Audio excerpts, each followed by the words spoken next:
Hello everyone. During this particular video we're going to be talking about availability, and again these are case studies or stories to hopefully put this particular concept in perspective.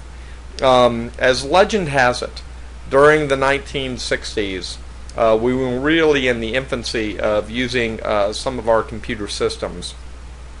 The Department of Defense was actually doing a cutback, and they had a particularly talented computer scientist who worked on the nuclear alert system.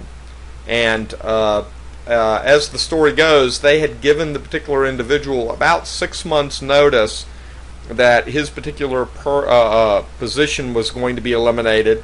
There was no ill will towards the employee. They liked the employee. They couldn't afford the employee.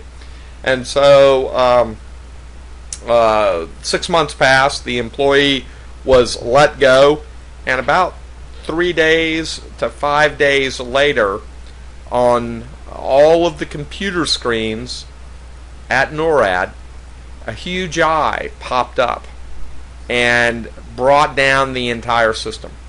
And there was a period of time where our nuclear defenses could not, or nuclear arsenal could not be launched, because there was this huge eye that was looking out at everyone from every computer terminal.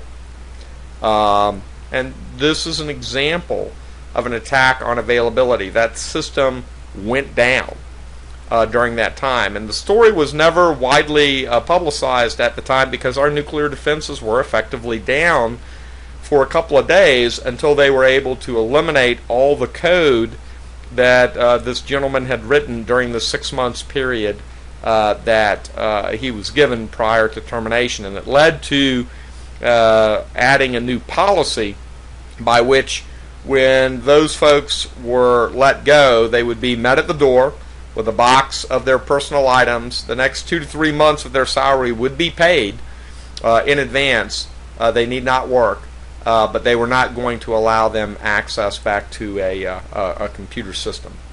Another story on availability, and again it goes to point that certain things just at the right time can make all the difference in the world. This goes back to the first Gulf War, and during that Gulf War, the United States sent in its planes initially to destroy the air defenses associated with the Iraqi army. So the Iraqi army had all of these air defense missiles pointed, aimed at taking down American planes coming in.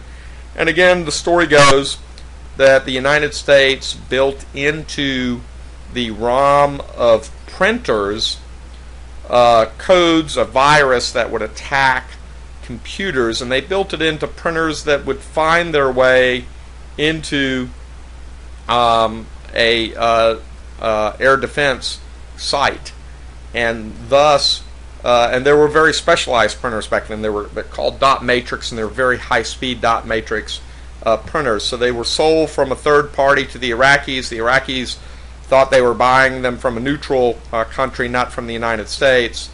And again, as the legend goes, the viruses were triggered about 20 minutes before the airstrikes began. And as soon as the computers became infected, they would clean them, and then they would immediately become infected again from the printers who were directly connected to the computers.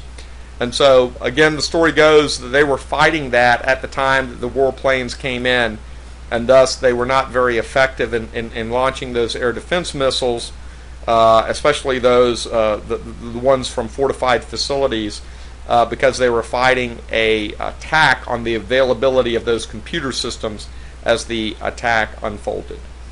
All right, there you go. You got two legends out there.